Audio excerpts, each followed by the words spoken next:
Hey everybody, this is Pride at the Library, and so welcome to Pride at the Library, and I'm super excited to introduce you to everyone here on the panel. My name is Ilana Earhart, I'm the business librarian, and we'll go over a little bit of housekeeping first. So this is a webinar, and your mics are muted and your cameras are off. We will have some time for question and answer. So please use the chat button to type any questions that come to mind. Q&A should be used for any technical assistance that you need. On the JCLS website, you'll see our upcoming programs, and I'll share that with you just momentarily. And you can find books by and about LGBTQ plus and QTPOC people and communities. The views and opinions expressed in this program are those of the presenters and do not necessarily reflect the official policy or position of Jackson County Library Services. So at this point, I'm going to share my screen really quickly.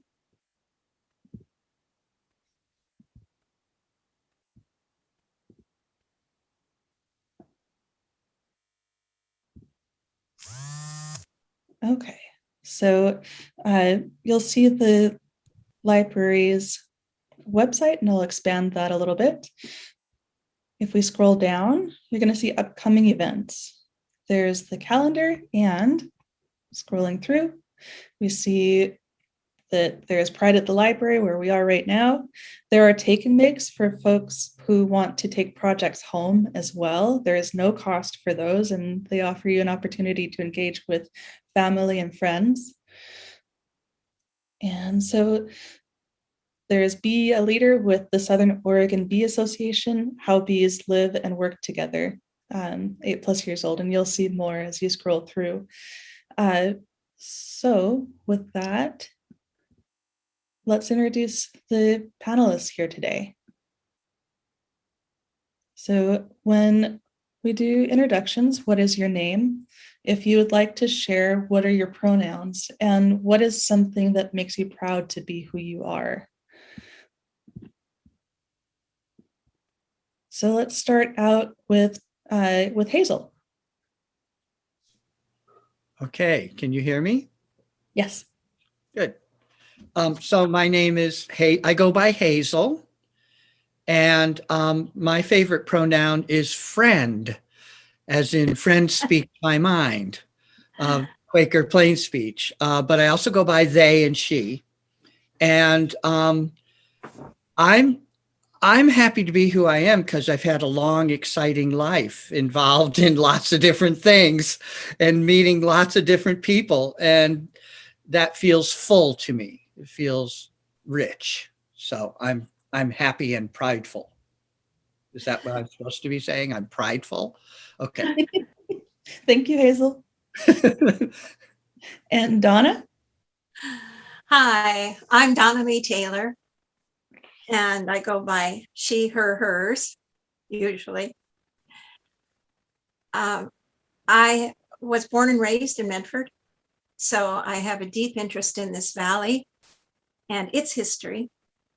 And Pride Month is so exciting. So glad we're doing this. I would say I'm proud of being lesbian. I'm proud of being queer. I am proud of having been an activist for our rights most of my life. Great to be here. Thanks. Thank you. And Finn? Hi, I'm Finn. I use they, them pronouns. Excuse me. And I have been thinking a lot lately. I'm very proud of the legacy I'm connected to of queer history and my queer elders, and just the unity of the community and the refusal to be defined. I'm proud of my connection to that. And yeah. Thank you so much. And Wally?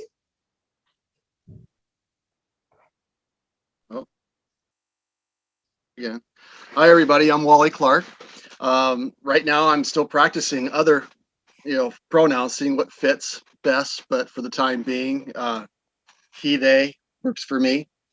I think of that question of what am I proud of, and I think of just the when I look at just the whole movement, and just the whole idea of pride. I look at our general sense of bravery, just to be able to thumb our nose at the man, just be able to say, you know what, I am who I am. And I'm really proud of the fact that I came out when I did. And I feel this is, pardon the words, but total balls out. I just feel so proud of this, of how I feel and of this community. And to be able to participate in these things as a queer man, and it's just such a wonderful thing. So I'm thankful to be here and be part of this panel. Right on. And Spencer? Hi, I am Spencer Ellis. I also work at the library. I'm a librarian. My pronouns are he, him, and I am relatively new to this area. The thing I am most proud of is how far I have come in so few years. I feel like I really started realizing my queer identity only in the last few years, and I feel like I've made a lot of positive changes in my life very quickly. I'm also very proud of the opportunities I've created for myself to reach out and learn more about the community around me. Very cool. Thank you. And Lycan, are you muted? Yeah. Hi, I'm Lycan, and I'm Two-Spirit, so I don't have any pronouns. Two-Spirit people don't carry or walk with pronouns because I am he, her, she, they, them. It's whatever creator decides that I'm going to walk in that moment. So that's the magic of being Two-Spirit. What am I proud of? I'm proud to watch the things that have happened since my childhood as being part of the LGBTQ community. Remembering when I'm still part of the generation where you didn't hold hands in public and you kept at least 2 or 3 feet between you because that was just your roommate or a really good friend. And I'm really proud that with the activism and the work that I have done, that now I get to hold my partner's hand and without fear. And I'm really proud of that. And I also like to really appreciate my elders that did the work that came before me.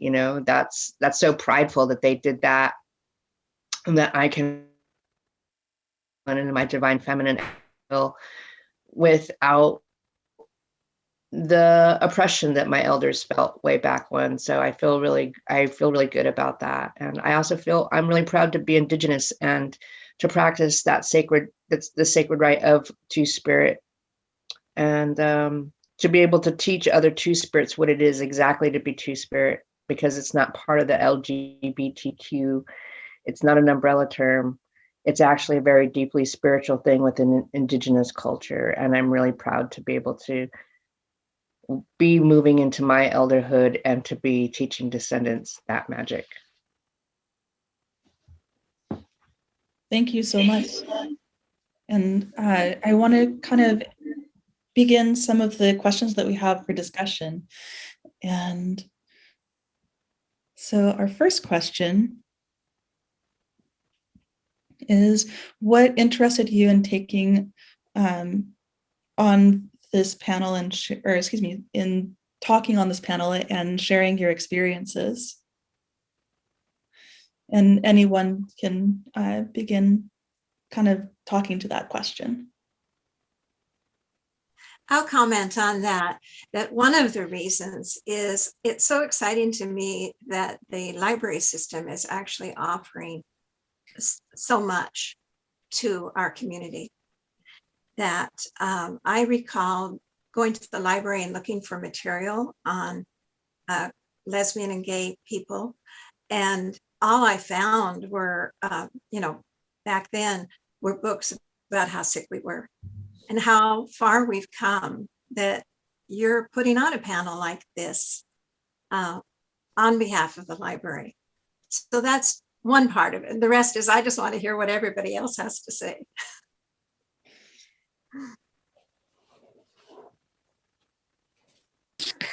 I can throw in my hat as well. I was wanting to be on this panel just because I feel really strongly about being as visibly queer as possible, especially in a professional setting, especially in a setting where I work with kids and families. I work in the children's library in Medford. And so being as visible as possible is really important to me.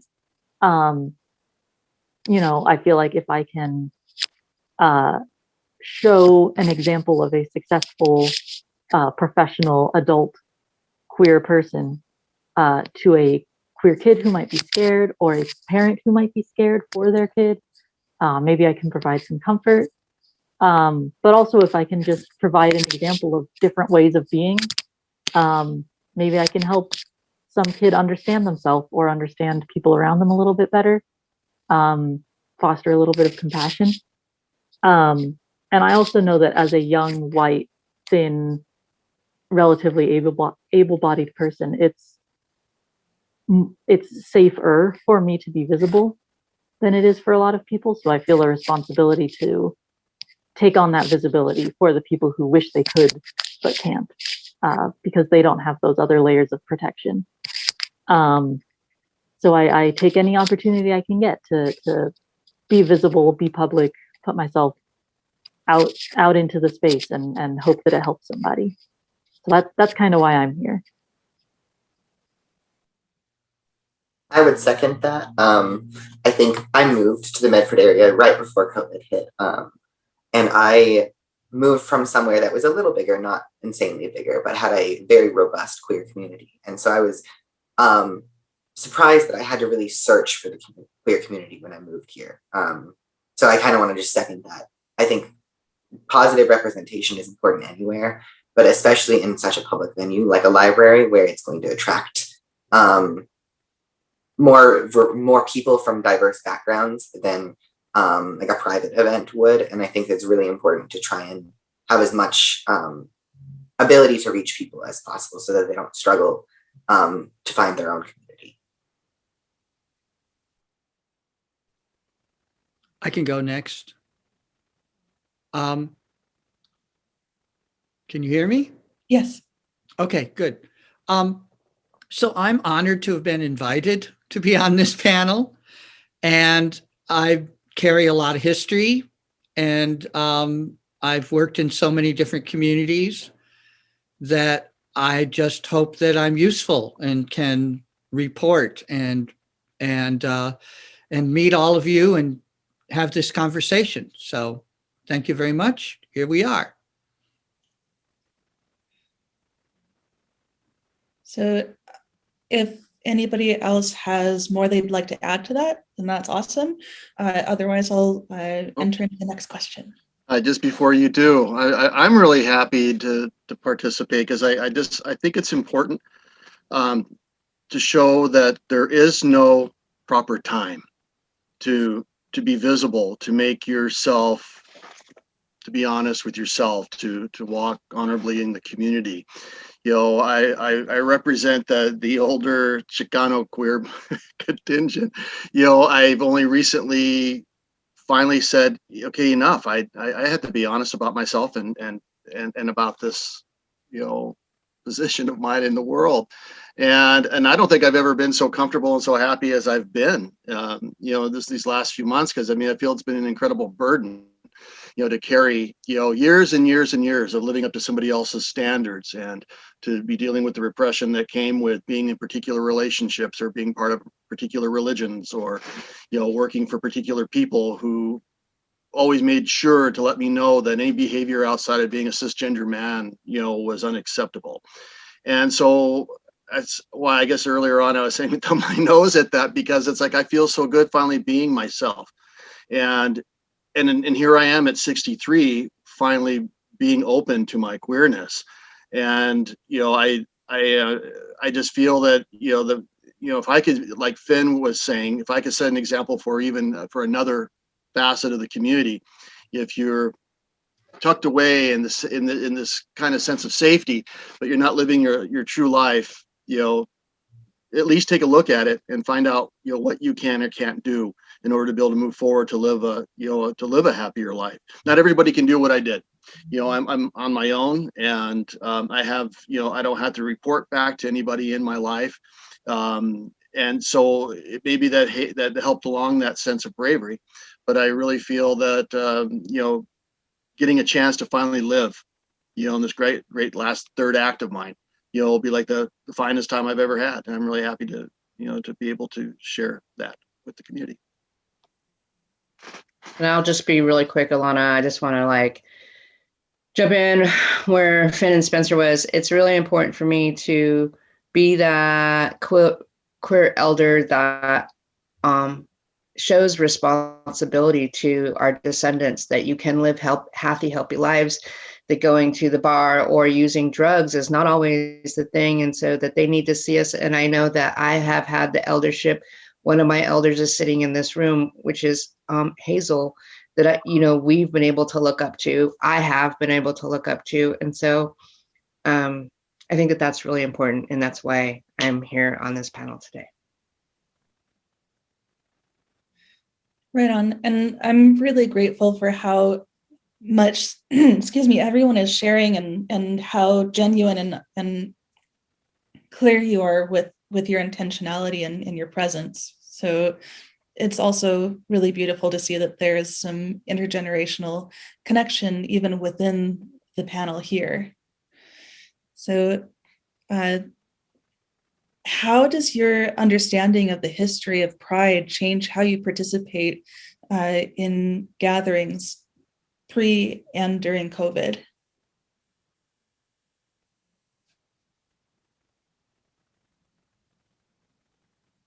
I'll speak first if nobody else is jumping up. So when I was looking at this, I thought of two things, which are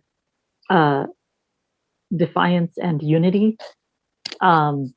Understanding the history of Pride has helped me understand that Pride is not a party for its own sake or pride for its own sake. It's pride in defiance of a society that asks for our shame. And I think that's a really important context when we, can kind of go nuts during Pride and get a little flamboyant and get a little outlandish. It's in direct defiance of the shame that we're taught and the fear that we're taught. And I think that has helped me, that understanding really helped me accept my community when I couldn't at first. And also understanding the complete history of Pride, not just about, Stonewall, but how it's progressed since then, the things that led up to Stonewall, all of that, helped me understand the unity of the community. I think recently there's been a sort of push to silo the community into these different little factions of the gays can do this, but the lesbians are allowed to say that, and trans people can't whatever, but and to sort of create these tiny boxes, and looking at the history of Pride, how we all came together sometimes, not always, but in our successes, we all came together, trans people helping lesbians, helping aces, helping with the leather community, protecting the drag community, who was helping the trans community, and really breaking down those barriers is where we have found our success, and that has helped me contextualize our celebrations as well.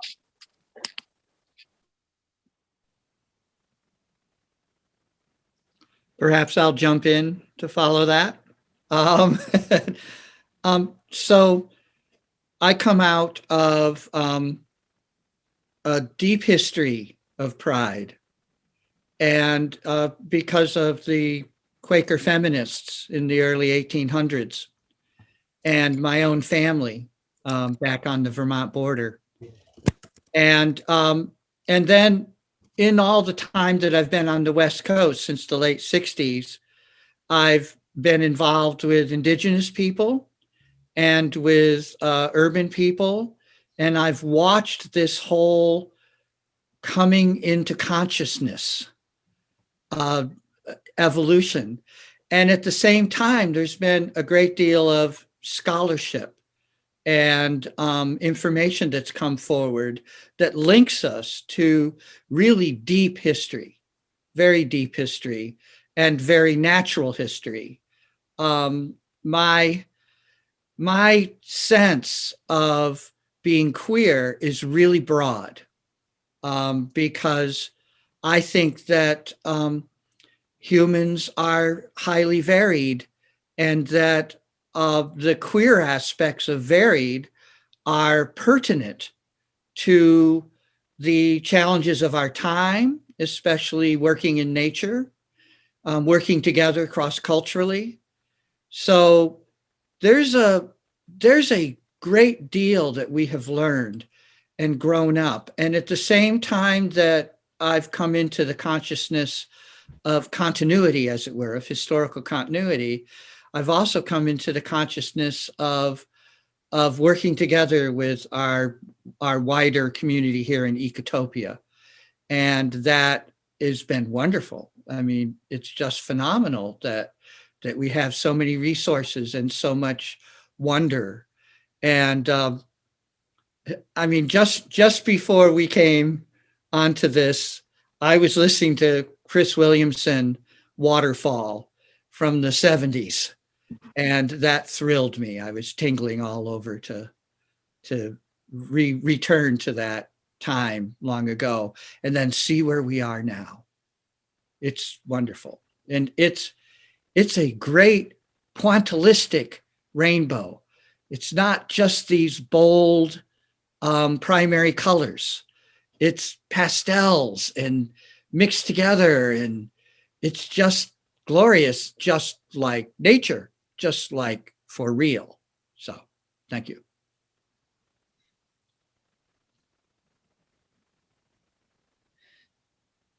So is there anybody else who feels like they want to talk about their engagement with the history of Pride before we go on? I'll just say that certainly it's made a huge difference. It may even be hard to realize that Pride hasn't always existed as sort of a public, obvious way of our expressing ourselves. And, you know, for me, it's a great big party, and I love parties, and I love to dance, and I love to be out in the community. And it also is,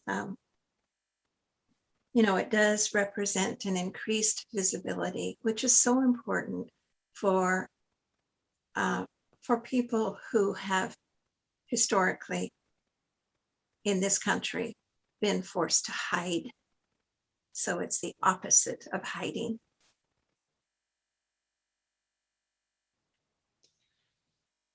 Yeah, that visibility is something that I think a lot of us can really identify with in a few different ways. And hopefully we're coming into a time where that becomes less of a constraint. So what are a few points in local LGBTQ plus and QTPOC history that you think are important for everyone to know about? So within our local places and spaces, what are the pieces of history that, if you live here, you should probably know about it? Mm-hmm. I think a really important thing is to remember what is very recent history. For instance, in the 90s, we spent a decade fighting ballot measures that were directly aimed at the LGBTQ plus community. The first of those ballot measures, which was passed, actually jeopardized my job and that of many, many other people. Every year we'd have another. And I'm so proud of that we did fight back. And you know, one ballot measure would pass and another one would fail, and another one would pass and another one would fail. But ultimately, we got to the place where we do have so much more freedom and protection than we once had. That's not really that long ago. You know, the decade of the 90s was the decade of a huge battle right in Jackson County. In fact, Jackson County was particularly important because it's a swing county. And ballot measure 9, which was one of the most horrendous, would have passed, except that Jackson County swung just slightly to support us. And What was that measure? Can you describe it? pardon? What was ballot measure 9? It was a measure which would have made it illegal for state employees to work in certain positions. Mine was one of them, because I worked with children and I worked for the state. It was, it was one of a series of ballot measures, but this one, it was particularly hard fought and affected employment rights all the way down the line, not really just at the state level, or not really just for state employees. It is interesting that they followed that up after that ballot measure was lost. The Oregon Citizens Alliance, which formed those ballot measures, studied the counties where it had passed, where it was voted. And they took, then they had local measures, 15 in our county, number 15, so that each county could discriminate against us. I was actually lead plaintiff in the lawsuit against that, and we did win. It passed in Jackson County, and we did win on constitutional grounds. And that's really amazing history to hear and learn about. And these are things that I was not aware of either. So thank you so much for sharing that. Mm-hmm. And so it kind of just brings into light that being able to live our lives as queer people is something that is not just this idea on a grand national or global scale. It is something that's played out on the local level and something that we can actually impact as individuals in our own lives. So I'm curious, are there other folks who want to chime in about pieces of local history that they really would like folks to know about?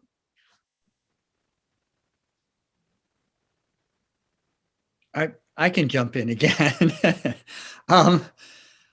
So early on in the Bay Area, I was involved in Ma Revolution's natural food store, and it was a feminist collective. And we were some of the first people to be getting involved in organic agriculture and connecting farms to the cities. We were on Telegraph Ave in Berkeley, CJ's old garage. And then when I moved to Ashland in the mid 70s and helped strengthen the Ashland Community Food Store, what we were dealing with by then was a lot of queer people involved in agriculture and in the food business, because this was a world where we were safe and where we could work with each other. And so I want to give a shout out to the lesbian trucking companies. In Eugene, it was the Starflower Collective, and I believe Mother Truckers. And so there was a big connection that was made in the development of ecotopian society, in which queers were pivotal. They were dedicated. We were all involved, and a whole thing got put together called Good Living. And guess what, folks? It was queers who did it. Yeah, and I'd like to just jump out there and say there's a lot of I think for me, there's a lot of queer land projects, here in rural Southern Oregon. It's not very well known, but some of the huge land projects and queer living communities actually started here. Like some of the, the big, I currently live at Women's Share, the old Women's Share that is now Native Women's Share. And that was a lesbian community. These were really radical, revolutionary women that wanted to change. They wanted to escape the patriarchy. They wanted to escape the oppression of being oppressed as lesbian women. And they did really pave the way here. And it's really an honor for me to live on that land that's this revolution for gay rights and to be just who we are, farmers, land tenders, queers in the woods, country queers, kind of started here. And I always get people asking me, like, what is it like to be in such a living in such a historical place? And it's amazing to walk in my elders' footsteps. So these are some of the things that, I mean, times have changed, but the place is still here. So it's kind of like a really amazing, what is it, time capsule into queer history that I currently get to live in. And so that's a really special feeling. Check. Yeah, and I think one of the first things that I learned when I moved out to Jackson County was, there was a really strong land movement a few decades ago, but I couldn't find anyone who was currently involved or working on that. So, Lycan, you were the first person I had met who was presently actively involved in that work. I think that's, and there's other big land projects, out on Wolf Creek around here. I think that there's still that sense of security. You know what I mean? There's that sense of security on where the location is at, so that queers could actually be safe in the woods. So it's not like super publicized. But I think that that's changing. I think I can see it changing. So, and one day you'll come out here, Lana. I'd rather not do Zoom meetings anymore. I want to do in-person queer things now. Yeah, I think so many of us are really looking forward to that. There's just such connection that's possible when we're in our physical abilities to be present around one another. So yeah, I look forward so much to that, and I'm hoping that local experiences of the pandemic start to dissipate. I will add to that I have a number of books and other information about the land movement. It's actually quite available, and it occurs to me that, wow, is the Ashland Library or the whole county, are they carrying We Moon publications? Do they have books by T. Kareen, women who've been involved in this? And of course, I'd love to share more information about that. There's a lot to be heard. And you can actually submit suggestions for purchase to the library, so the library will purchase books if they are available through our vendors. And so if there's something that you don't see in the collection and it's important, you can suggest that. Thank you. So the next question is referencing another thing that is happening, like another historical observance that's happening this month. So Juneteenth is traditionally celebrated on June 19th. And I want to give a really quick description of what that is. So hold on one sec. Let's see. My computer is being a little finicky. My apologies, but we'll get there.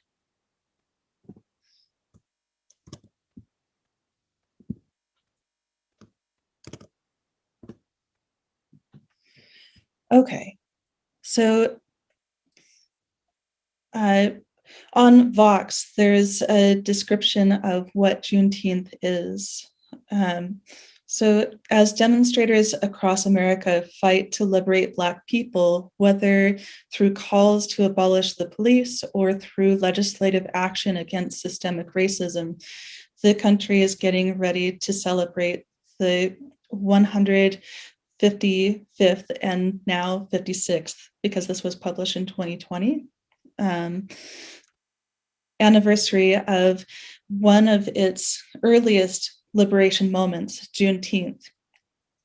A portmanteau of June and 19th. Juneteenth marks the day in 1865 when a group of enslaved people in Galveston, Texas, finally learned that they were free from the institution of slavery. But woefully, this was almost 2.5 years after President Abraham Lincoln signed the Emancipation Proclamation.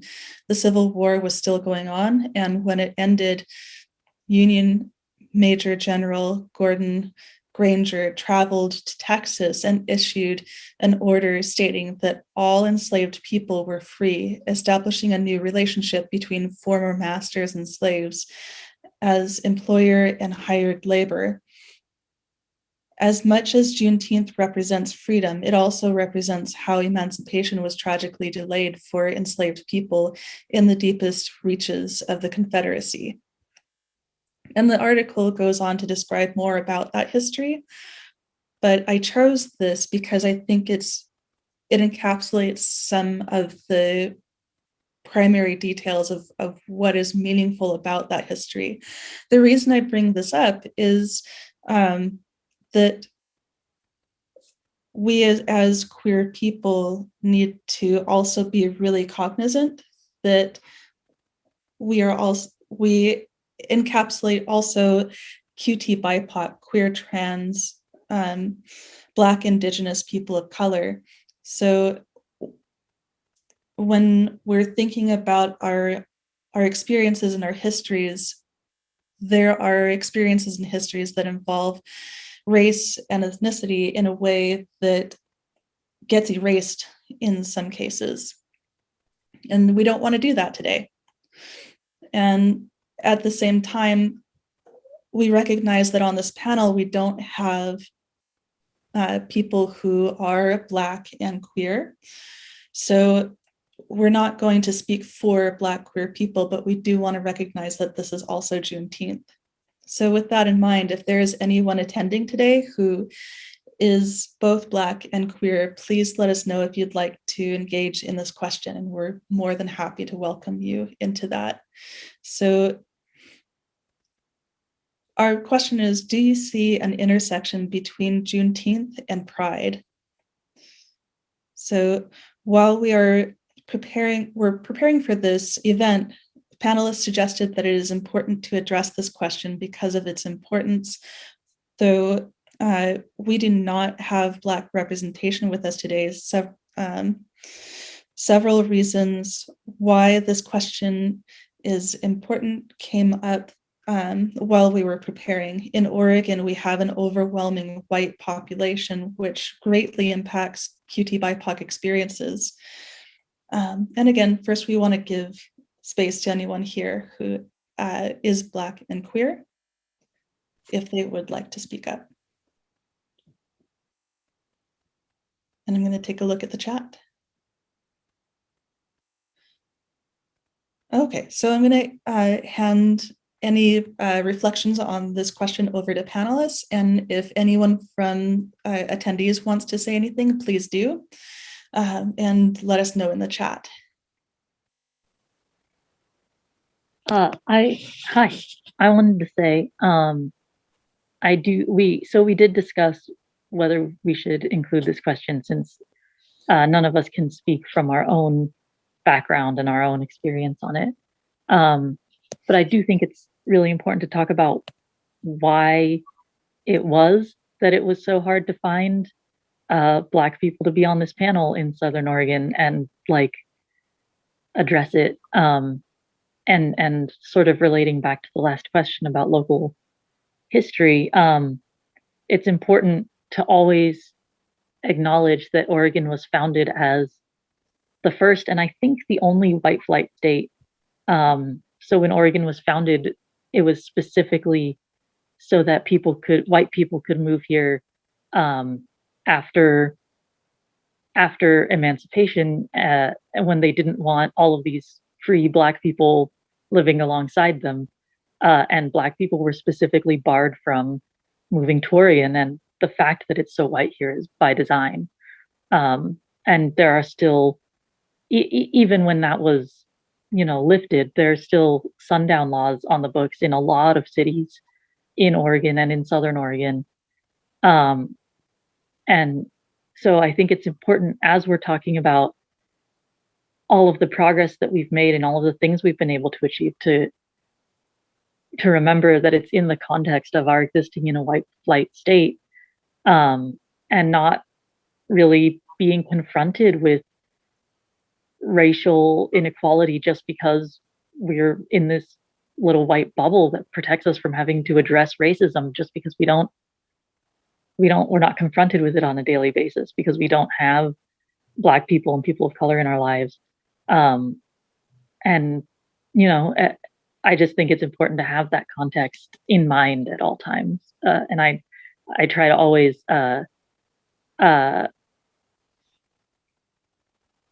always remember my status as an oppressed oppressor, and not allow my marginalized status to shield me from the responsibility of my status as an oppressor, as long as we're in an oppressive society. So that's what I'll say about that. And also that, just to more directly address the question, that of course there's an overlap, because as queer people, we exist within every culture, and every culture exists within us. There are Black queer people and there are queer Black people. And so of course, Black liberation is intrinsically tied up with queer liberation and can't be separated out. So of course there's an overlap, and of course there's joy in celebrating Black liberation for all queer people, hopefully. Right on. And there's so many important details that you're sharing. But I do also want to add that there are some folks who I did reach out to and who are part of Black queer communities. And there are reasons why people in these communities don't feel safe necessarily joining a discussion group. And my job as a facilitator and planner is to respect that. And it's a systemic problem in Oregon and in the United States that there is a lack of safety for Black queer people. So I think it's really important to recognize that too. I want to say something to this. I want to give a shout out to Bayard Rustin, a Black queer man who built the civil rights movement. He was the one who talked Martin Luther King into nonviolence. And he was born a birthright Quaker, a Black man, a queer man, and he had all kinds of trouble. The civil rights movement kept pushing him back, but now he's getting credit because he was absolutely important to the intellectual progress of the civil rights movement.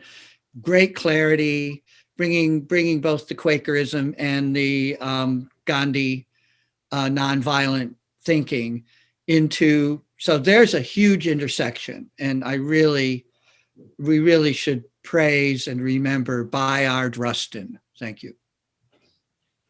Yeah, I've been trying to raise my hand, so I'd like to say something. I do work as a BIPOC person myself, as an Indigenous person. I work with a lot of Black and Brown leaders, and I did try to ask to have some people. But one of the things that is real hard, especially within the LGBTQ community, is that it's white led, white run, and white people take the soapbox and they run with it. They never let the Black and Brown folks up front because one of the things that we have to know about our queer history is that white queers believe because they are oppressed that they are equal to Black and brown folks. And that is an exact reason why, especially here in rural Southern Oregon, when you have a handful of Black or brown queers, they don't want to do the panels anymore. They don't want to do this because it's like a repetition of the same thing. Their voices aren't being heard. And so it's just better to just not. And it gets tiring. It gets really tiring saying the same thing over and over again. And they come into these panels and then they come into these boards and then it's like, great, but then they don't get heard because when you go out into the greater community, it's like, whatever, girl. And that's the reality of it. I have the privilege as a lighter skinned Indigenous person being looked over and being perceived as maybe having white privilege, but I really don't. It's just the Zoom camera makes me a lot lighter. That's all it is. But that is what it is. And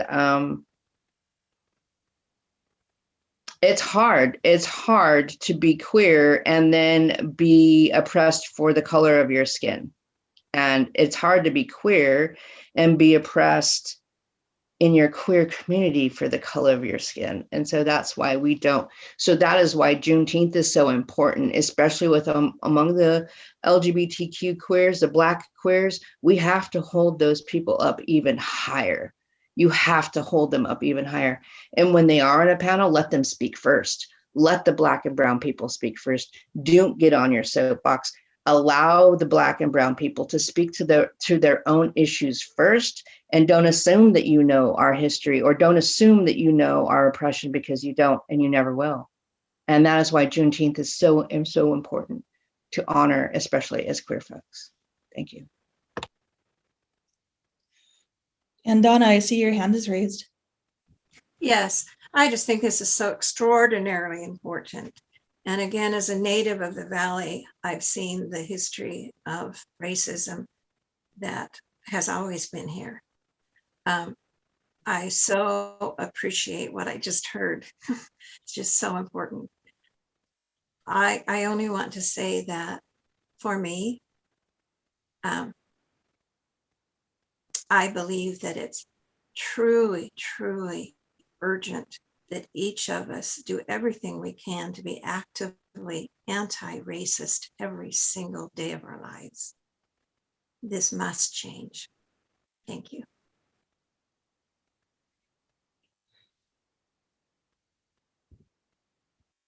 So I think there's one person in attendance who has their hand raised. I just want to remind folks that there will be a question and answer session for people attending.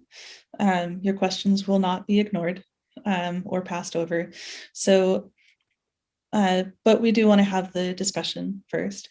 So what are some of the difficulties that white privilege presents in queer communities of Jackson and Josephine counties? And we've kind of touched on some of this, but this question really directly addresses it.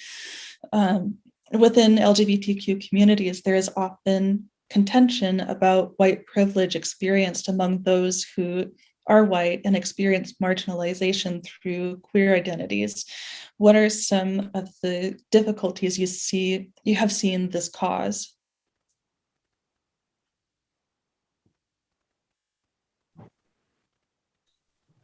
I think Lycan said it in the last question, but I think people that are oppressed in one way can sometimes assume that they know the same or feel the same oppression as people that are oppressed in multiple ways. And so, like Lycan said, sometimes people who are white and queer see their oppression as similar or equal oppression as people who are Black or brown and queer and are facing oppression from multiple different ways. So I think it can be very common in places that are very white, overwhelmingly white, to assume that they know how the entire community feels in terms of oppression, or privileges, or access to resources in that area, that kind of thing. And I think it can be very easy to say, oh, well, most of us feel this way, so we're not going to take into account the people that don't feel this way, which is something we should be battling as much as possible in every format, in every venue.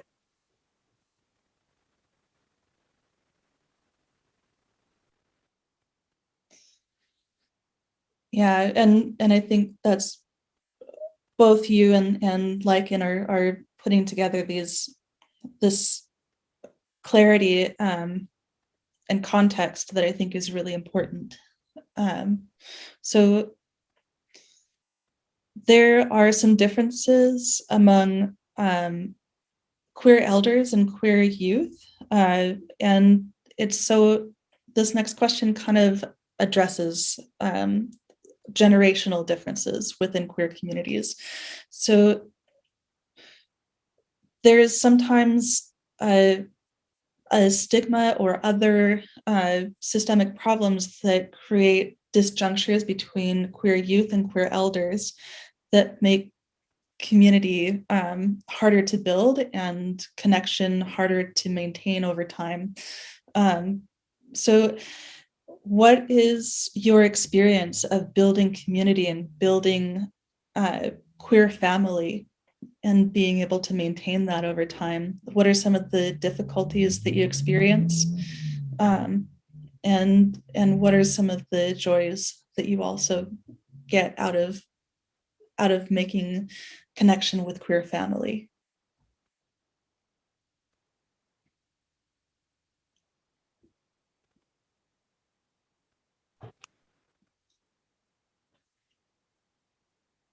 Donna, it looks like your hand is raised. That's only because I couldn't figure out how to turn it off, but I will speak. Yeah, I couldn't find the turn off the hand raise sign. That may be generational.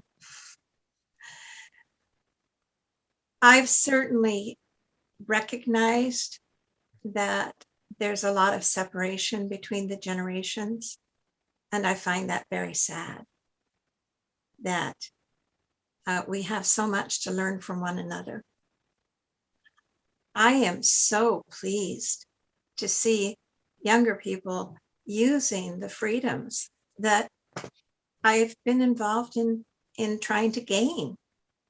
And I'm excited that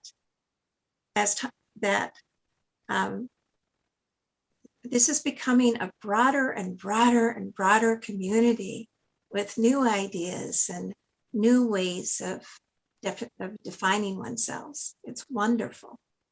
So I love that, I love having younger friends. I learn from them, and I also feel appreciated by them. I will say that as an elder, I find it painful that some of my friends of my generation seem to want to tell younger people, to teach younger people. But what I sometimes see missing is listening, really listening between generations. We did have a great event at that met at the Unitarian congregation before COVID. And it was so exciting to see the ways that the generations did connect in that particular event. I'd love to see it happen again. So much to learn from each other.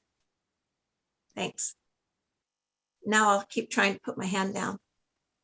You should be able to either go into participants and lower your hand or look at the bottom options on the screen. Yeah. I'll speak to the generational differences. I think there's a lot of challenges with connecting different generations in the LGBT community for a variety of reasons.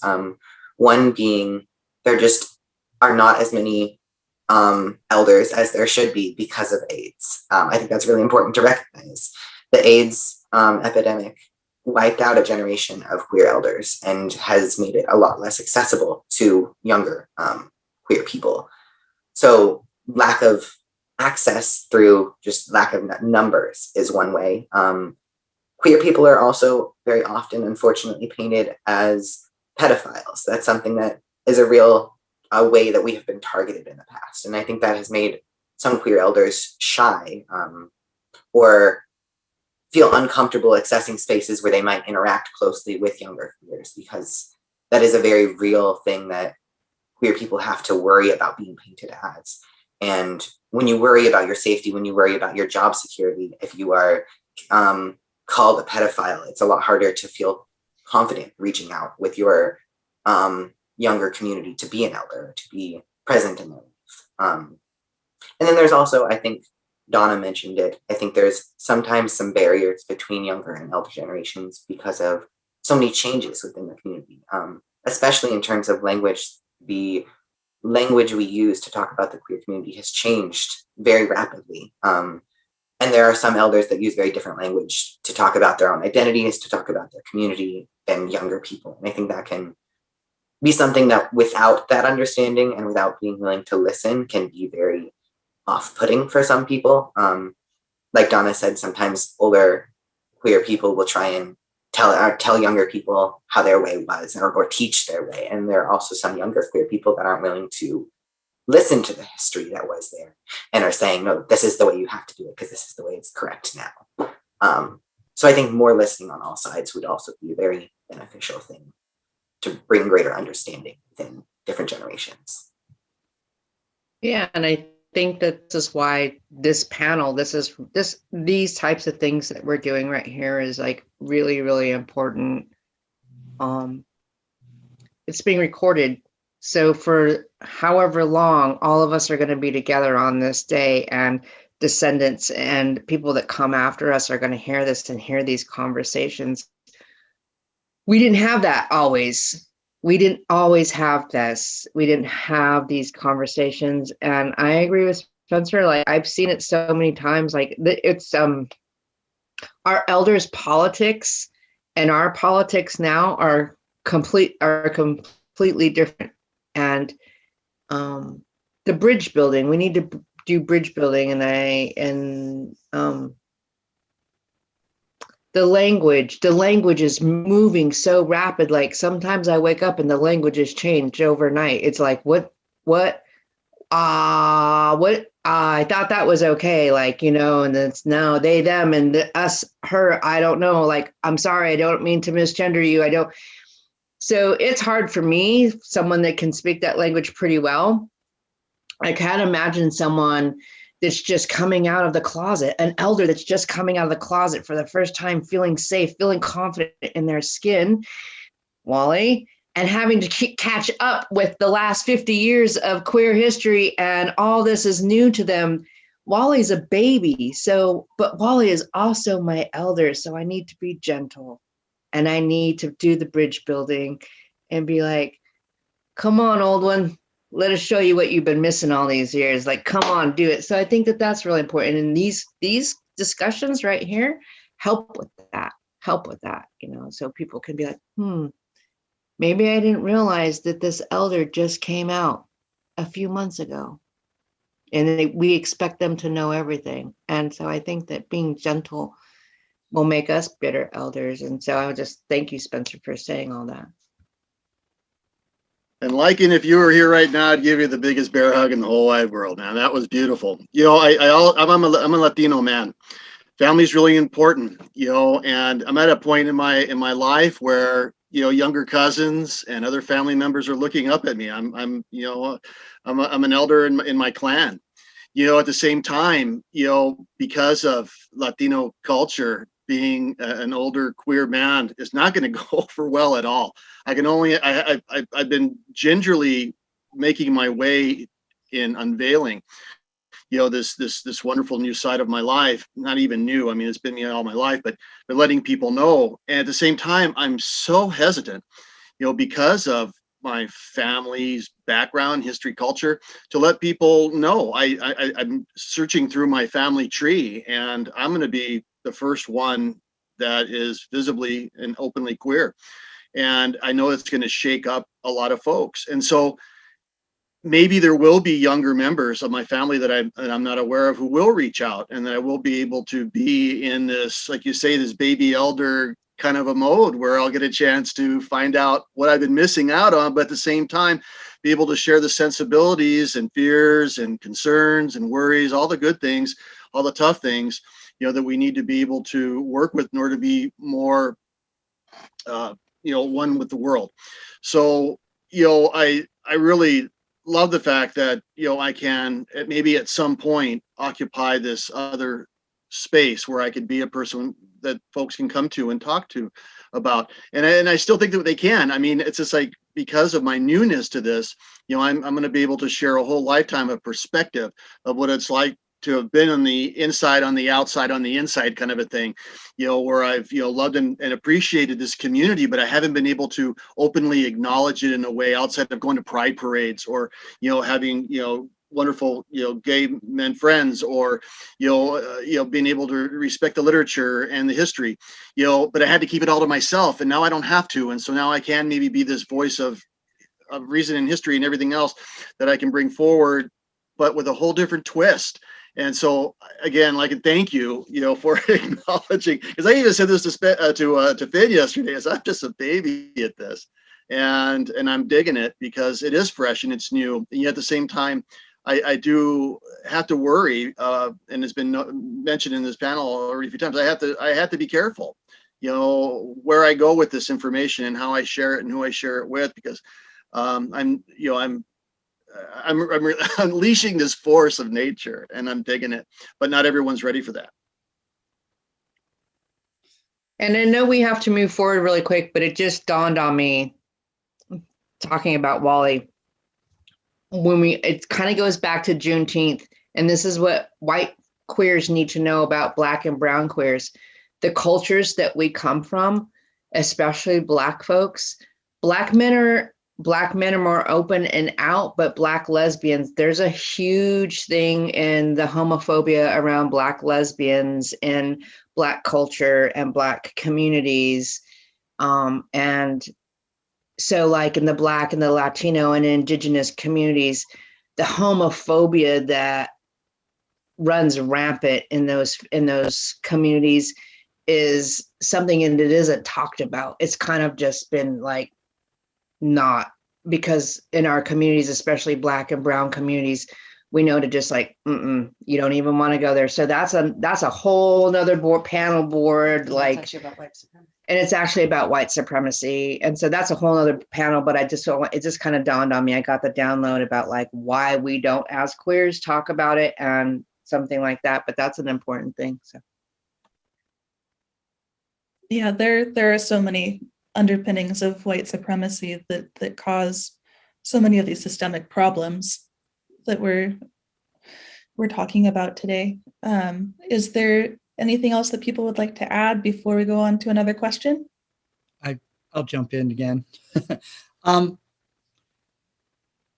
Even in the East Bay in the late 60s and the early 70s, where we had quite a bit of cross-cultural contact, early queer culture had very few elders, and all the things we've spoken of were exaggerated in those early days. And I'm just wanted to remind us of what it was like to be in the early queer culture, trying to figure out who can you talk to, who can you trust, are we a culture, how do we work together? And again, I praise that I fell into the natural foods movement, which ended up to be a place where we could work those things out. But I want to remind us how much harder it was back then. Thank you. I'm choking up a little here. Yeah, and so I really appreciate what you're bringing up, and I had a question in my mind to elaborate, and I might think of it later, so I might return to what you just offered in conversation. The next question, what states and regions have you lived in throughout your life? If you have lived outside of Southern Oregon, how has your experience of finding and navigating community differed in each place? I think we've kind of touched on this a little bit. There were some regional differences talked about, but if something comes to mind about your experiences in different places and spaces, what were those experiences? I'm happy to share since I'm fairly new to the area. So I grew up in a relatively rural, small-ish town. I shouldn't say that small, smaller than Medford, but not that small. Area about an hour north of Portland. And then I lived in Boise for the last 5 or 6 years. So each of those was very different. I really didn't explore my queer identity as a child growing up in southwestern Washington, but I feel like the climate was very similar to here. It was very hard to find your community. It was very under the radar when you did find it, and I feel like the general consensus of the area was not particularly accepting. So I didn't really necessarily feel comfortable, even though I wasn't necessarily taking steps. I didn't take steps to realize or explore my identity until well after I had left. And then Boise was a much bigger area than here. And it was a very corporate, white, able-bodied, thin, kind of stereotypical pride in a lot of ways. There was a much more obvious queer community. There were multiple queer bars and queer activities that didn't involve alcohol, all those kinds of things. But it was very mainstream. You really had to search for inclusive environments that took into consideration other oppressions besides queerness and other parts of your life that influenced your queerness. That being said, it was something you could find if you did do the work. And so coming here and really struggling to find that has been difficult. I'm starting to find it after a year or more here, and I've been very lucky that the library has been a very accepting place as a general. I found that libraries as a whole tend to be very queer friendly. There's definitely exceptions to that, but almost every library I've worked in has been significantly higher representation within the LGBTQ community than elsewhere within that area that I was living. So I've been very grateful for the community that I have found through the library here, where I've struggled to find community elsewhere in this area.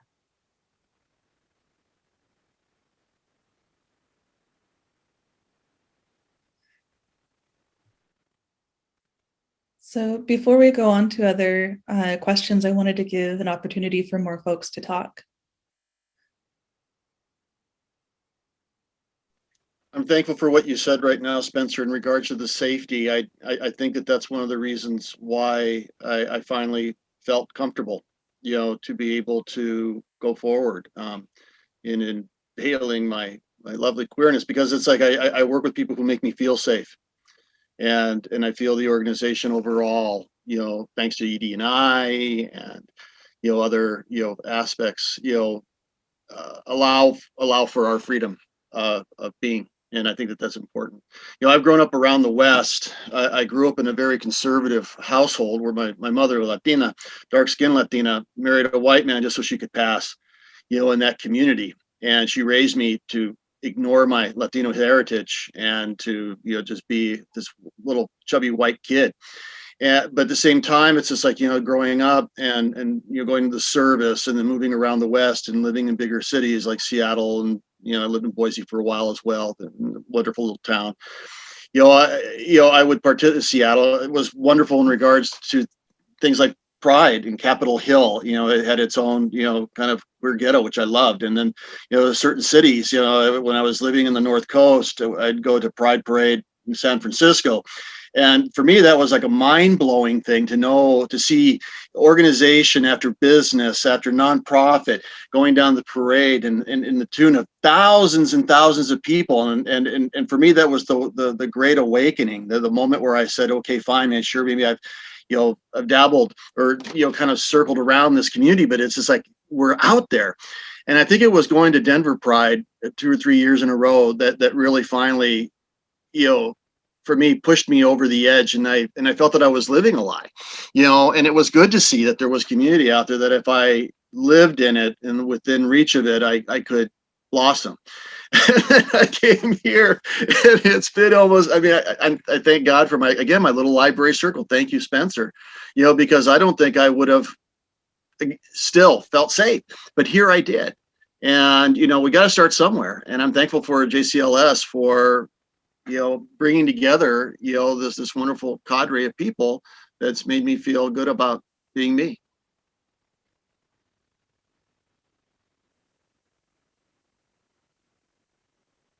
Thank you so much, Wally. And I noticed that not everybody has had a chance to respond to this particular question. And I want to maybe move on to the next question if that's if we're ready for that.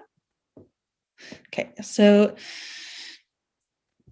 what are some of the joys of being LGBTQ in Southern Oregon? And conversely, what are some of the challenges?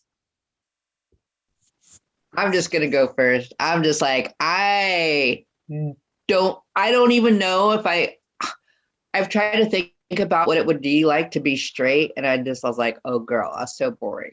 I am so happy to be gay. Like, I don't know what it's like. I feel so proud. Like all my friends, like the music, the clothes, I don't know what it is, but you know what? I'm just glad that Freddie Mercury, Elton John, Melissa Etheridge, I'm just glad they're all on our side. Like, I don't know what it is. I'm so proud to be gay. And do you know what it's like to be a country queer? It's great. It's great. To be a country queer is great. We get gardens. We get to go in the woods. We get to go and have bonfires with our friends, do all the things. And so I couldn't imagine having a more perfect life. You know what I mean? And I want to be able to help the youth find that. But gay pride, gay, queer country pride, just in the country, like chopping wood, doing country queer things, and that just makes me happy. And that's what being gay in Southern Oregon has gotten me. I've been gay in a lot of different cities and in a lot of different places, but this is like the best. It's the best. And for any of the youth that want to live here and do that, this isn't a bad place to do it. I mean, no place is perfect, but living here is great and I love it. So I feel like a gay superhero right now in the woods, in the cabin with no power, no electricity, but somehow I'm on Zoom. So, that's a superpower right there. But I like it.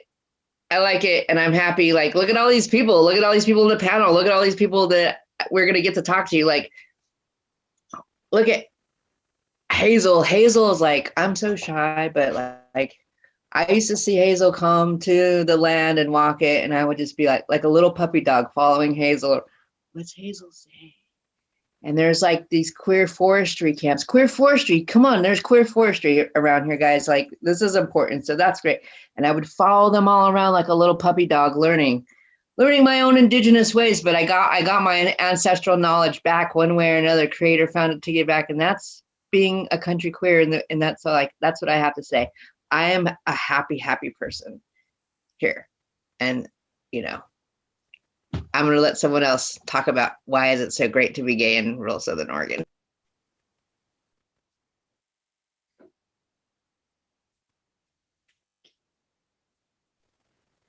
I love hearing all of that joy out of Lycan. That made me so happy because I am a city kid through and through. And when I landed in Southern Oregon, I felt really frustrated because I don't have those skills in me to be able to find community and find that joy in a rural place. Like I've had to really spend time learning how to find community and find connections to my culture here because I'm so used to, I come from cities and I just don't, I'm not familiar. I've been here a while now. I've been here about a decade. But I think I spent a long time feeling sort of sorry for myself because all of the times when I was in these big cities and these places where it was really easy to access queer culture, I had accepted myself and my personal identity, but I hadn't accepted the community as a whole, which I think are two different sort of journeys that queer people go on a lot of the time. And by the time I had learned more of my history and found the joy that is being a part of this community and really wanted to be a part of it, I had ended up in Southern Oregon, where it takes a lot more effort to find connections to that community. And so I'm grateful for people like Lycan who are out here just being joyfully rurally queer, because it is like, it's a skill that I've had to practice, and I got kind of a late start on it. But yeah, finding community here is harder, but the community that is here is very joyful and wonderful. I would just like to second that. I was going to say almost the exact same thing, that I feel like one of the challenges is that the community is harder to find, but that turns into a joy, and that to find the community that you do find, I feel like has more value to my life. I'm sort of repeating what Spencer said, but I think though it may be difficult to find community, and we need to work on that, the fact that it's a smaller community than in cities. Like, I went to graduate school, lived in Oakland, huge community. But here, once we find each other, I think we get to know each other on a much, much deeper level. And community feels like family. I really feel embraced by it. And the time I've spent in larger cities, I'd say that has not been so much the case. So that's one of the great joys.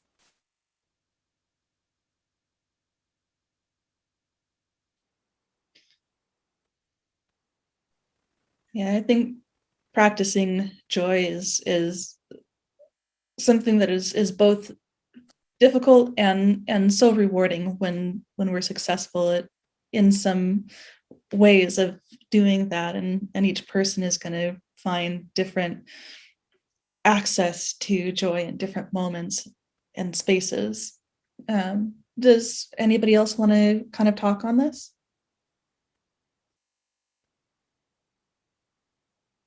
Okay. So what do you think is important for LGBTQ plus and QT/BIPOC people who are new to Southern Oregon to know?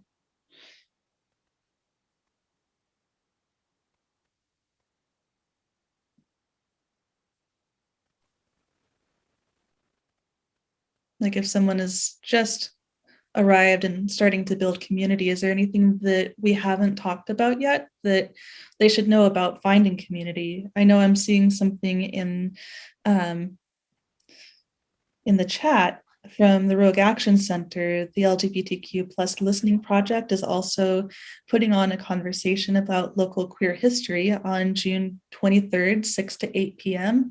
on Zoom. Hopefully, you mentioned the QT liberation space.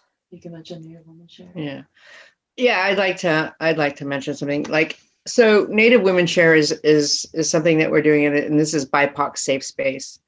And so that, for BIPOC folks to come here and just be themselves. And that is what me and my partner are creating. And that's also so that we don't have to code switch.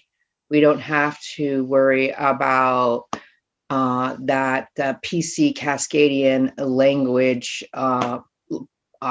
something that is another thing that is probably another whole panel that white queers like to do, is they like to police language around Black and brown folks, and they don't understand that sometimes some of us don't have that complete language or stuff like that. So there is Native Women Share.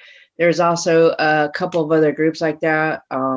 So Equity helps is a Black owned, Black run. So Equity, Kayla Ward is an amazing leader with that. So there's a Black, so there's a lot of the things, and I would like to just put those to the front, that those are Black and brown owned, operated, and run before we go to the white nonprofit, because it's kind of like that whole navigation for QT/BIPOC folks. It's like, we're trying to create our own space, our own spaces.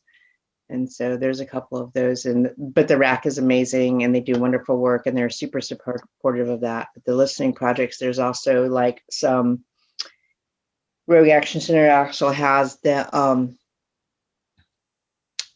QT/BIPOC only space where we get on our Zoom meeting and we just kind of like meet and hang out and stuff like that. And we ask that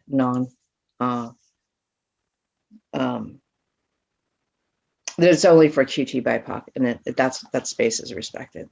So there's those as well. I suppose I should mention Siskiyou Permaculture, and we're queer-friendly courses, and especially our social forestry course in late January, early February, where we practice guilds, which are gender-focused but not gender exclusive. So that's a whole big discussion, not for today, but there is these activities of moving culture forward for the purposes of eco-restoration. So part of my research has shown me that genders are functional human cultural artifacts for getting the work done. And that all these different genders that you might think are sexualities are actually cultural items. They're ways we can work together. We can form work parties and communities where everyone's honored and there's something for everyone to do. So there, I could go on, but check out the social forestry stuff. I'm working on it for a decade and a half. And it's been a lot of fun. Yes, it has. So go to Siskiyou Permaculture, listen to some of the stories, get inspired. Yeah. Come home. Dig in. We got work to do. Thank you. Right on. Yeah. And I really appreciate what you're saying, and please correct me if I'm wrong here. I'm thinking you're kind of referencing the sexualization of queer community, and human connection is not entirely sexual, and just there's a long history of queer LGBTQ plus QT BIPOC histories being just manipulated by people who are not part of these experiences, and being told as if they were sexually deviant and that sex was the main aspect of them. And human connection is so much more than that. Thanks. So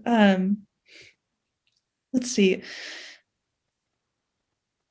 What is one thing you would share with allies to LGBTQ plus communities in rural places? And yeah, what's something that you would want people to know who call themselves allies, or maybe don't use the word but are actively involved?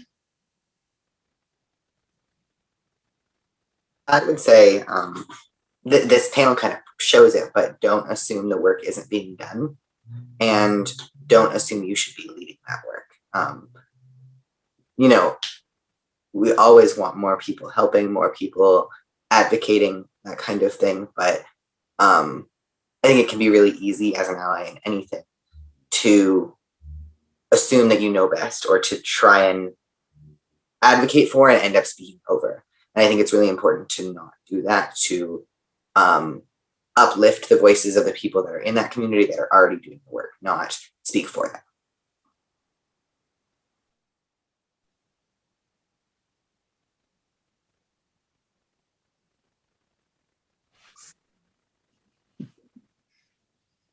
Okay, and what are your greatest hopes for the future of LGBTQ plus life and community building in Southern Oregon?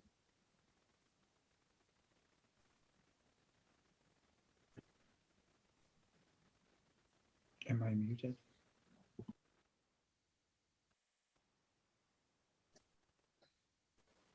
I see. I can, unless somebody has their hand up out.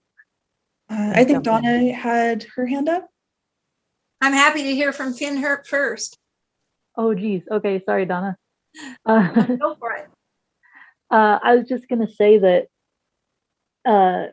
hearing all of these amazing things, that all these amazing resources that everyone was offering up over the last couple of questions, and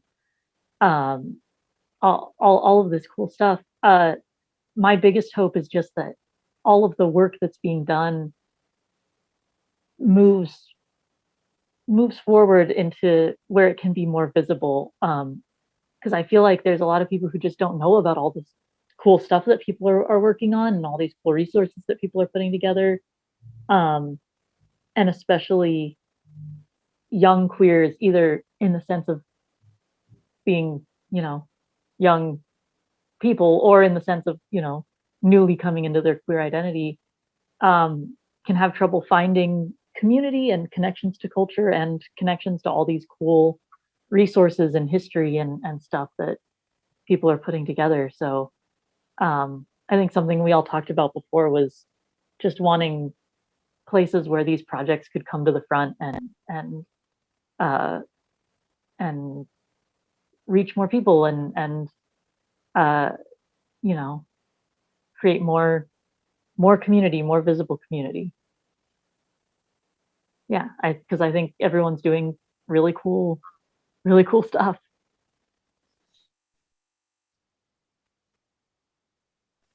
Finn just said a lot of what I would have shared, and you did it really well, Finn. Thanks. I would add just that my hope is that as we hopefully move beyond the incredibly divisive political scene we've had in this nation, and move beyond COVID, that we'll really be able to gather more to become a more visible community, to just become a larger, more visible and involved part of Southern Oregon. I'm really delighted that we have a lesbian mayor in Southern Oregon, one of the towns. So it's like, I would just want to see more, and joy throughout all of it. Let's have fun and let's keep growing. And makes sense to me. And I just want to second those comments. I look forward to normalcy. I look forward to all of us being able to work and live together, do things together, and not have to have our gender be an issue, not to have sexuality be an issue. It's just like, I want us to be able just to be people amongst people, folks among folks, and to be able to exercise and enjoy all these wonderful things that we just like to do. I was really thankful to hear about, the forestry aspect, of gathering together, queer forces and let's go ahead and do great things in the forest and make things happen. But at the same time, it's just like, not even have, to have that be so much. It's like, well, this is a queer enterprise, but rather this is what people do. We're getting together with everybody. I love the idea of work parties and bringing everybody together to get stuff done. Thank you, Hazel, in regards to that. It's like, I felt it was really important to hear, that we're just folk, and I want us to be celebrated alongside other folk, and that's one thing that, Finn can point out. It's like one of the things that we've done recently in our department is put up this magnificent, oversized board celebrating people. And this month, we're celebrating Pride, but every month I want to be able to celebrate something else. And I think that celebration is really where it's all at. And I want us, as we go forward, to be able to do that, to be able to celebrate our queer selves, but at the same time to celebrate everybody's wonderfulness. So that way we're all appreciated and loved, and we can get together. I know that sounds kind of Pollyannish, but I really feel strongly that we can all get along better if we all just, try.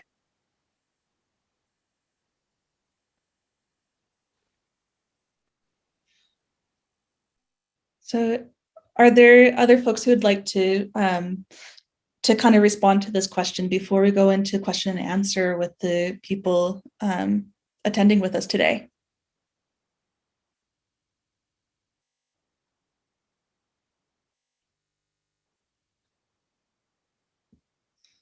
Okay.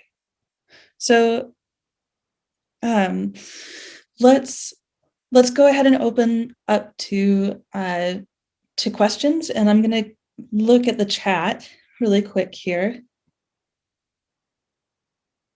Ooh, we've got some activity. Can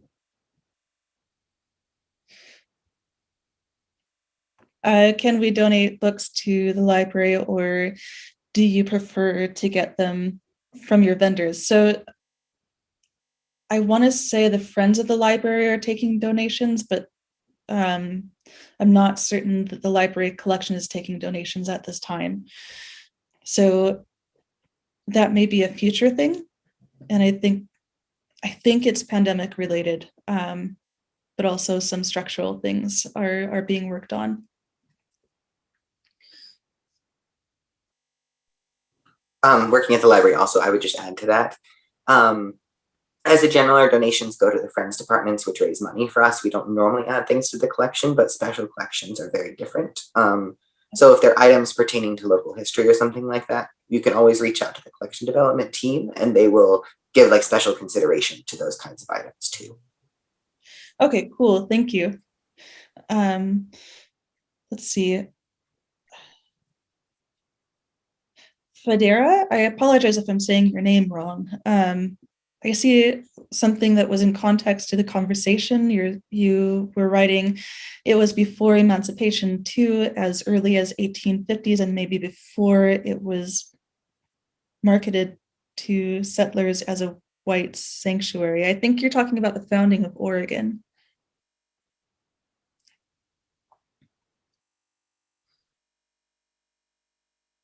And someone also like grateful that Bayard Rustin was part of the conversation today.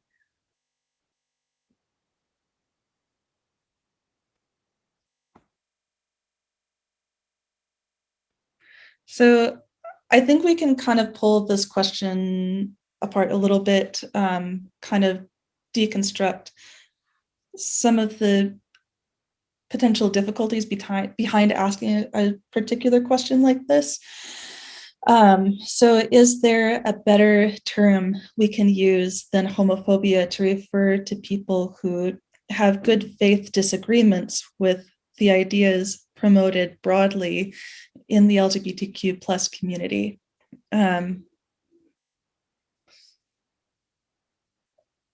So I think, I don't know, I would say there's a difference between intention and impact, and that has to be the focus first.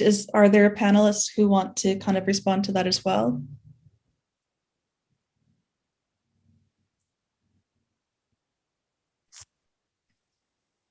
I think Lycan is muted. Yeah. No, so here's a thing. I use the word homophobia because that's the word I know. English is not my native tongue. I'm really good at faking it till I make it, but so I know I used the word homophobia in this conversation several times around Black and brown people. So that's what I got. Porque inglés es no mi primera lengua. So that's another way of white supremacy asking, for me, I don't know, but for me, when you ask people to use different types of language, you have to take in consideration, you got to know where this person is coming from first before you start pushing that. And what I was my partner, the amazing Fox Delmar in all her glory, is here doing yoga listening. And I'm like, because of language barrier and stuff like that and translation barrier, I don't even understand the question. I'm like, what are they talking about? This is a person of color going, what are they saying? I don't understand. Can you translate? I'm having someone translate in English to me right now what someone is asking in English because I don't understand it. So that's what I have to say about that question. Check.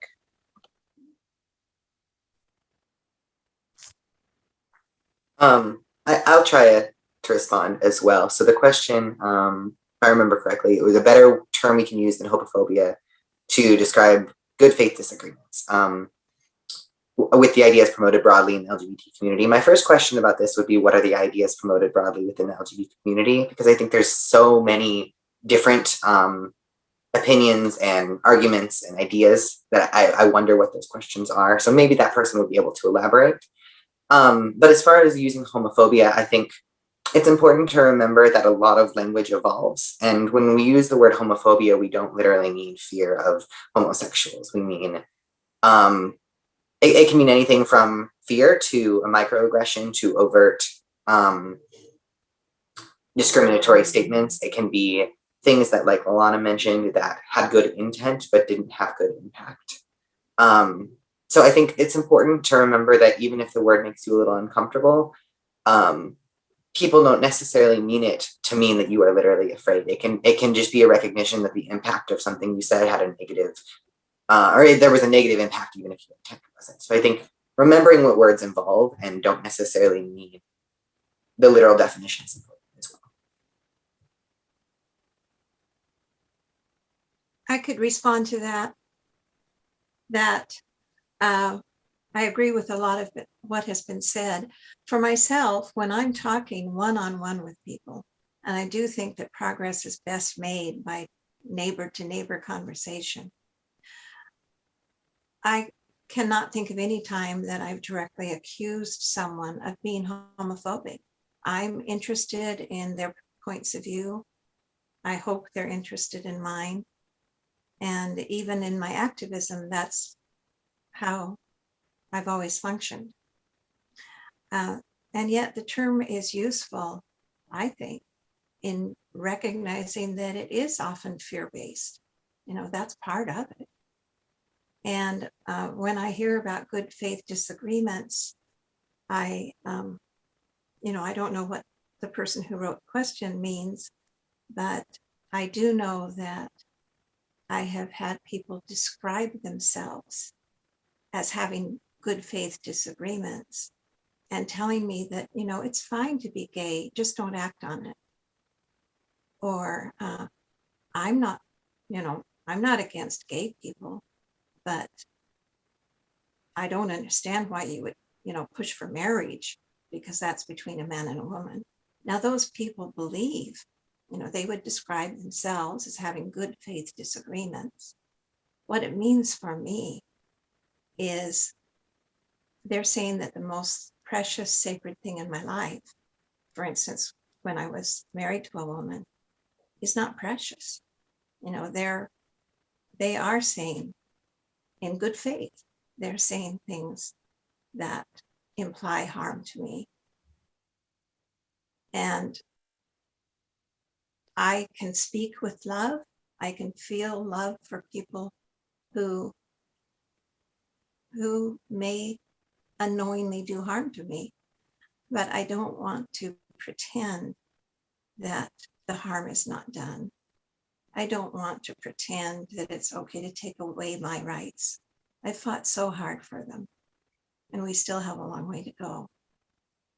So when I use that word, I use it in a broad way. I don't use it in a person-to-person way, but I think it's a worthwhile word. Good faith, again, I don't know, but like I'm thinking of a cousin of mine, his good faith disagreements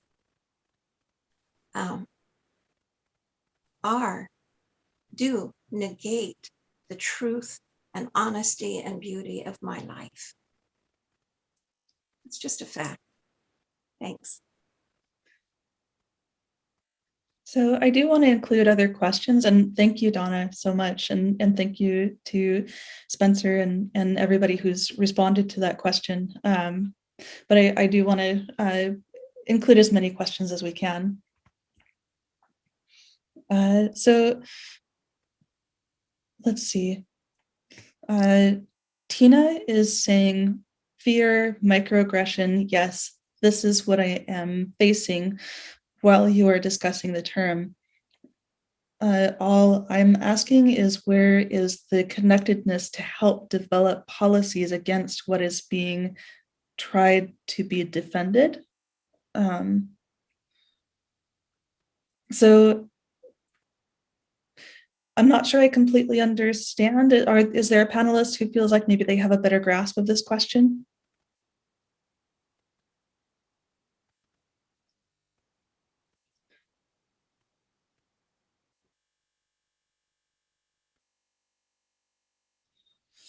So maybe you can offer us some, maybe a description of what your question is, but we're going to go forward.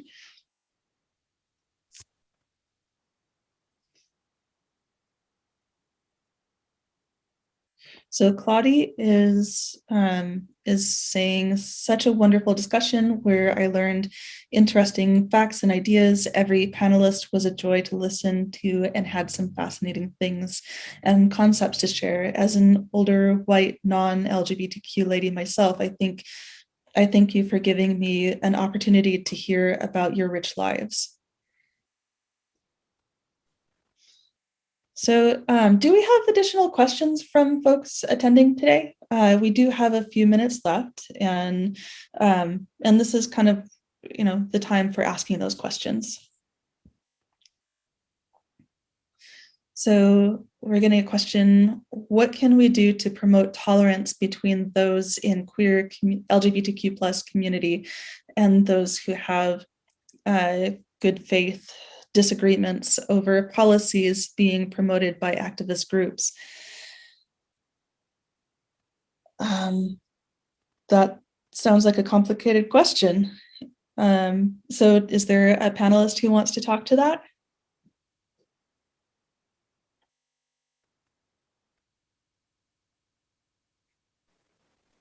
I'll address it.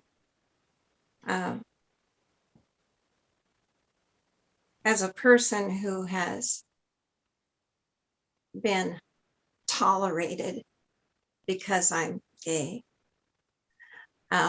it's interesting that that word is used, that a tolerance has a special implication that's different than loving, different than accepting, different than, it's its own word. And I'm not even, as a gay person, I know that's not what I want. I don't want tolerance. I do want acceptance. I want equal rights. I want respect. I want dignity, all of those things.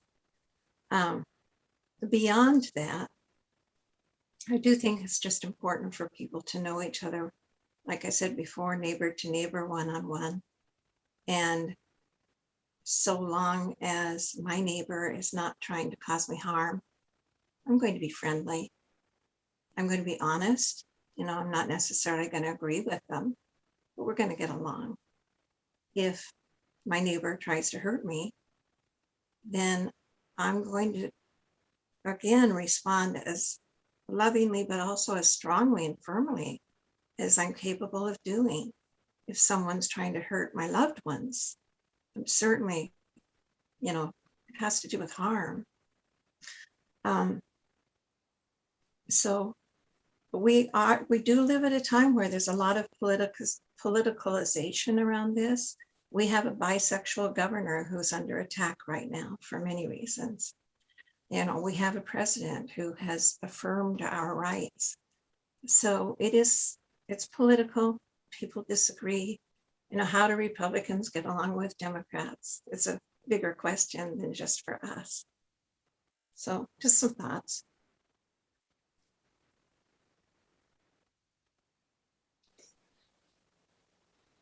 I'm really grateful for what Donna's sharing about this, especially about the idea of good faith disagreements and the idea of harm. I think a lot of people who are not part of the queer community who perceive themselves as having good faith disagreements, for them, it's a thought experiment. It's an interesting idea to think about. For us, it's our lives and livelihoods. It's when we talk about harm, people think, well, I'm not going out beating people up. I'm not going out killing people. But then they're also voting for policies that allow other people to do that, or that drive up the suicide rate for young queers because they're not able to be out, or they're met with resistance from their institutions, or their schools are able to discriminate against them. So when we talk about harm, it's important to understand what that encompasses is really broad, and it may not be your intention to harm, but you may still be doing harm. And so it's hard for us. And Donna is such a beautiful soul who is able to reach out with love to the people who, even to the people who are causing harm. But a lot of us, don't have that inner strength to be able to be so loving to people who are harming us, even though we try. And I think that's where maybe the tension that this question asker is picking up on comes from. But what feels like a good faith argument and feels like, just a disagreement on one end could be actual tangible harm on the other end. And I think that's why it's very hard to have that go both ways. Hopefully that helps with that question and some understanding for it. Adding to what Finn said, especially about not necessarily having the ability or the energy or the need to be loving to people that are not loving to you. It is wonderful when you can do that, but it's not something necessarily that should be expected of you. Ultimately, I think it's really important to put your own safety and well-being above loving someone that's harmful to you. If those are in juxtaposition, some people can do both. But I think thinking about what can we do to promote tolerance between the LGBT community and those who have good faith arguments or disagreements that may not be good faith in the impact. That could be good faith in their intent, but could be very tangible harm, like Finn said, and impact. I don't necessarily think there needs to be tolerance both ways in that situation. I think there's some level of privilege in asking those that are oppressed to be tolerant of their oppressors, even if their oppressors are in good faith. And I think that is a very different thing than questions that are true good faith in their intent and impact, like just trying to learn. I think there is definitely room for tolerance for people that are trying to learn and are genuinely wanting to learn and know more and understand and take the educational role instead of an argumentative role. Yeah, and unless there's more response to that question, I want to go on to another question.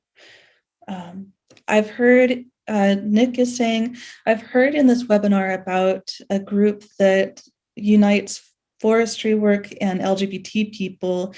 Can someone speak more on this and how to get involved in this program? And I think that's a question for Hazel. Or, Yes. Yeah, okay. Would you repeat that question? I missed it. I'm back. Okay, no worries. So I've heard in this webinar about a group that unites forestry work and LGBT people. Can someone speak more on this and how to get involved in this program? Well, there's eco-restoration camps that you can look up online, and they're fairly friendly. But the Wolf Creek community has been having winter queer forestry camp for years now. And there's the courses that we teach through Siskiyou Permaculture and work parties. So you can contact me through Siskiyou Permaculture, and I can see where you are and what you're interested in. And there's a lot of reading to do. There's a lot to learn.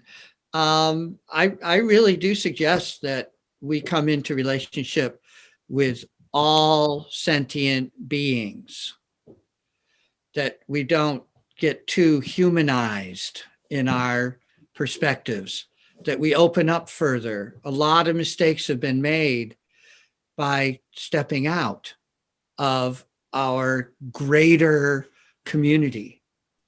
And so there's a huge amount of healing that can happen there by doing forestry work. And we do social forestry, which means no chainsaws. It means hand tools. It means we can hear what's going on. We can see what's going on. We can work close to each other. So all this is like a big bunch of things that are healing that all have to do with being out in nature and reducing our nature attention deficit. Is that what that's called? There's some phrase like that. So please do go and sit with a tree. I highly recommend it. I hope that was useful. Thank you. Yeah, and also here at Native Women Share, a lot of our teachings have come from Grandma Hazel, and we honor and respect that. But it's also for QT BIPOC. One of the things that we have here, what you do to the land, you do to the people.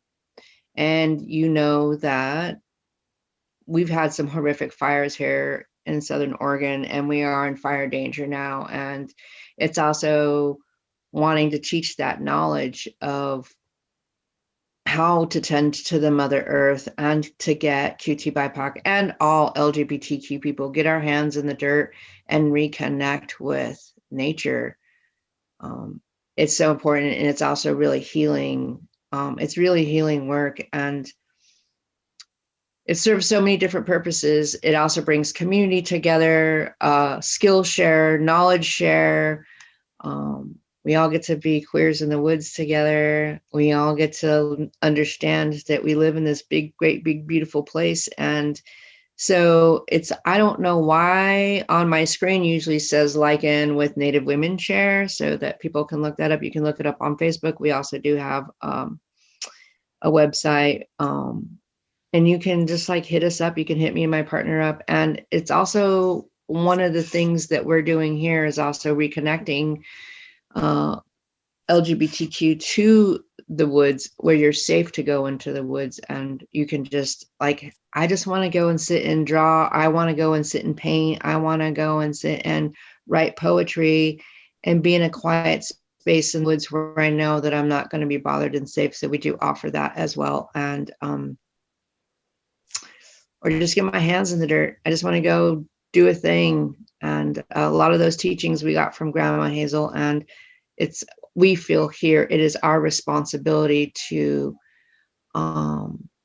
pass that knowledge on, because once you have the knowledge, there's nothing that can stop you.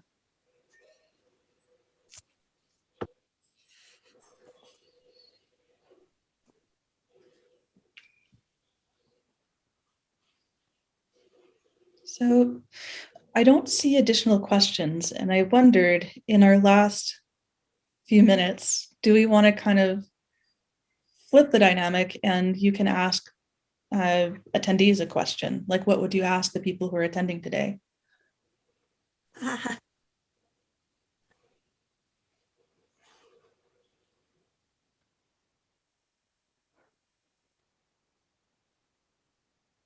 Here's a question I have. You know, we have all these spaces, like different little islands of spaces. I feel like, and I want to ask the attendees, what would it feel like for us to have a community center? You know what I mean? Because we're at the library now, but I think that we need to have an LGBTQ center where we can just go and give the youth or people just coming out a safe place to go and give, you know, they need to see their own kind of people. They need to see us. They need to see the elders. They need to know about the history. They need to be able to read LGBTQ books centered around that. And so that's kind of one of the things. I'm always doing a project, but that's kind of one of the things I'll be pushing for within the next year or so, is an LGBTQ center, like a resource center that is designed by LGBTQ. So I don't know if anybody's interested in that or what that sounds like to some of the attendees. So Nick is responding, a wonderful idea. I find it very confusing trying to find info on events and community gatherings. Tina says LGBTQ resource center is necessary. I'm someone who worked at the Abdel Ellis Center. I was on the board, and then I was also at another time an employee of the Abdel Ellis Lambda Community Center. So I don't need to go into it here. I just want everyone to be aware that we have had such a center. It's no longer there. And if anyone's interested in the history of that, I'd be glad to talk about it. Yes, Donna, we need it. We need it back. We need it. We need it back more than ever. We need that work that you did back more than ever. Yeah, and there was also the Lotus Rising Center that is likewise no longer existing, and there's a lot of long and deep history with that. Lycan, I think you're muted. My dog, I was like, dog out. Oh.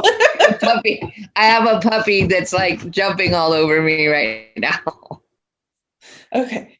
I love dogs so much. It makes me very happy that you have a dog around you. Yeah, there is a long history with the Abdel Ellis and Lotus Rising centers that I don't think that we'll be able to discuss fully in 2 minutes. So if anybody wants to connect with panelists, like, are you all willing for me to connect you with people attending today if they have questions later on or would like to connect again? Okay, so I would like that. Do you mean like they can have our email address, or? I'm going to put my email address in so that I can relay those questions and those connections. Wonderful. Thank you so much for doing that, because we've had some really interesting people who have attended. I'd love to get to know them. Okay, so my email address is there. Sorry, I think I might have interrupted you, Lycan. You know what one of my questions as a panelist is, I would like to see the attendees' face. Is there possible towards the end to see all the other faces and community? Let me find out. Okay. Since we're in webinar format, it might be hard, but I'm going to try.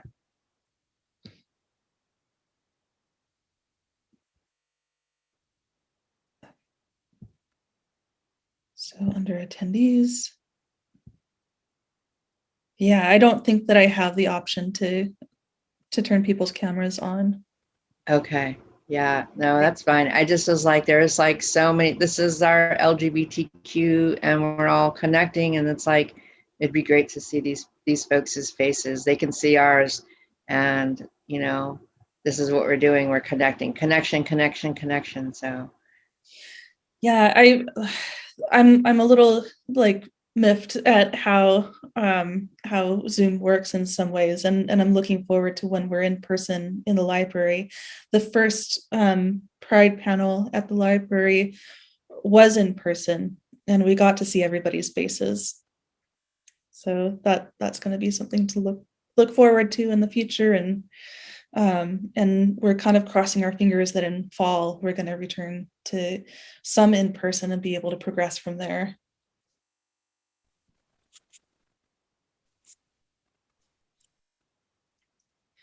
So, okay, let's see. Bless all the panelists' face spirits sharing.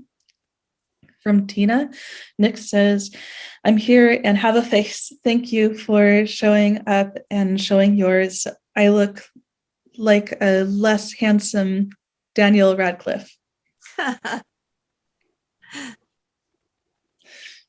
So, and thank you so much for sharing about yourself, Nick. Nice meeting y'all from Sinai. Mark says, boom. So